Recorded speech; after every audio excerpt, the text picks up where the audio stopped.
I sometimes think that this debate has got a bit too much God in it and not enough rights, not enough humanity.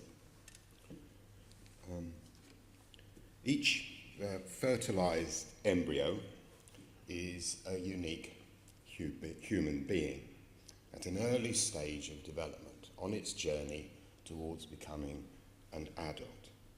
It is not a vestigial lump of flesh. It is an individual.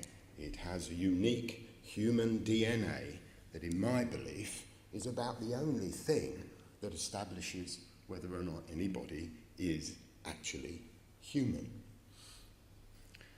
I personally value the continuance and interests of humanity above all else. Each human has rights, irrespective of the stage of development that they are at. People who are unable to articulate their choices still have rights. That's been established for many, many years. But it is also true, and without doubt right, that an unwanted pregnancy can create enormous problems for a mother. And without the option of a legal termination, can result in her life being put at risk. So these ethical dilemmas about life are more common than one would first think. At one end of life, we allow someone's right to life to be determined by their family. The withdrawal of life support for a loved one is a decision that many have had to make, whether or not it be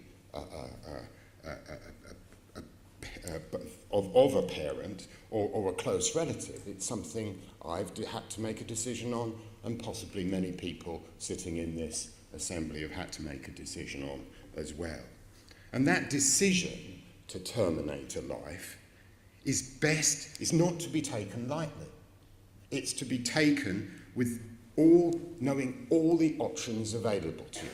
So making a very informed decision. So we have determined through many, many years of debate that the dilemma be resolved by an informed decision of the mother, supported by the opinion of medical professionals. And it is surely right that mothers be fully aware of the options that are available to them when they find themselves reaching that decision. Not to prevent her from making this decision, but just to allow her the choice. And you cannot make an informed choice unless you are aware of the options. I sometimes feel, I do feel that I'm resistant to the motion referring to these demonstrators as being anti-choice. Actually, I would argue that they are giving the mothers more choices. And in fact, they are giving choices to people who are yet to see the light of day. But we have a problem that they are perceived as being in some way anti the mother.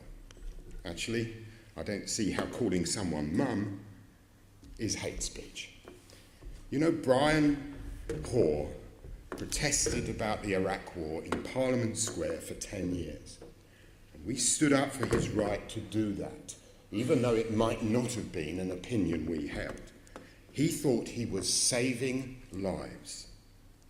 So do these vigils.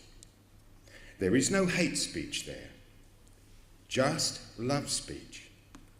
And for that, we want to ban them. Chair, I want no part in removing options that could lead to a human life being saved. I'm afraid I will not vote to ban love. Thank you.